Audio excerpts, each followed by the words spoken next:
Hi, hello there, and welcome to a new episode. Banjo Kazooie was a staple in my childhood, as I'm sure it was for many. Released in 1998 for the Nintendo 64, Banjo Kazooie captured the hearts of fans with a lovable bear and bird duo. After the evil witch Gruntilda kidnaps Banjo's younger sister, Tooty, Banjo and Kazooie set off on an adventure throughout different worlds to find Jiggies that help them confront Gruntilda and save Tooty. Let's get to it.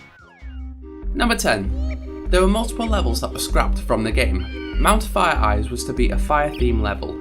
After it didn't make it into the game, the level was then redesigned into the fire side of Hailfire Peaks in Banjo Tooie. The level is mentioned by Gobi as he mentions that he is going to the lava world after Banjo steals his water for the second time.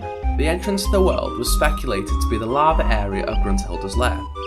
Fungus Forest was a forest type level which was also cut from the game due to time restraints. The level was then redesigned into Fungi Forest for Donkey Kong 64. The Click Clock Wood Jigsaw area is believed to have been the original Jigsaw puzzle area and entrance for Fungus Forest, as it has textures that do not match Click Clock Wood, but are in Donkey Kong 64's Fungi Forest. The level was also believed to have been an early version of Clanker's Cavern, only Clanker is organic and it was in a forest. Prickly Pear Island was the last level I could find.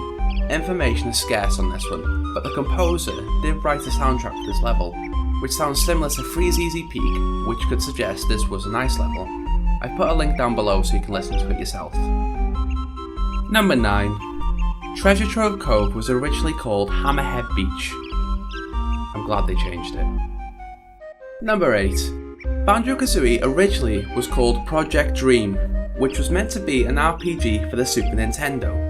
After being moved to the Nintendo 64, the developers realised the console wasn't powerful enough to run the game, and so the game was reworked into Banjo Kazooie. Something odd to think about is that Tooie was originally Banjo's girlfriend.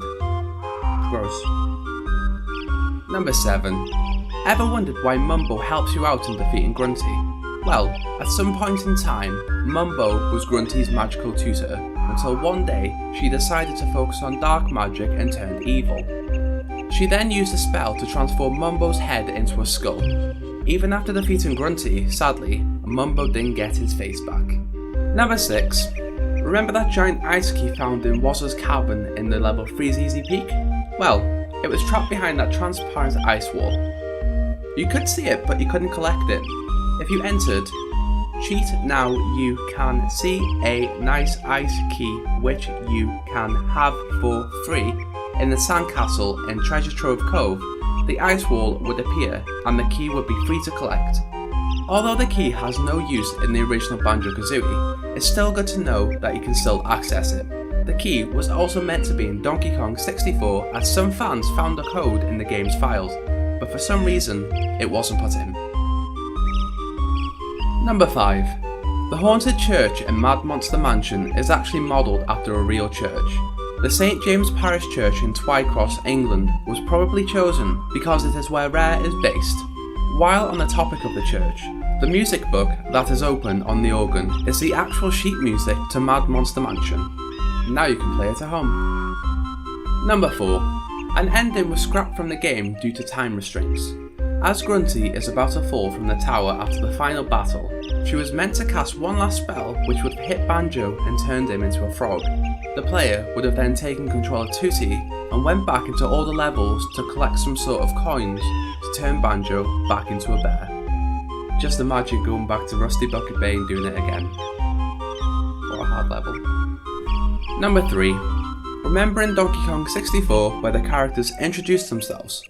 Well, Banjo Kazooie was meant to be similar in which the characters will play instruments and introduce themselves. Sadly, this was not incorporated in the end. Number 2. Grunty seems to have been modelled on the Wicked Witch of the West from The Wonderful Wizard of Oz, while her good sister, Brentilda, seems to have been modelled on Glinda the Good Witch of the North. Number 1. Rare put in a way to punish players for using too many cheat codes in the sandcastle. After putting in 2 illegal cheat codes, Grunty will threaten to erase your game pack if you put in another one. And guess what?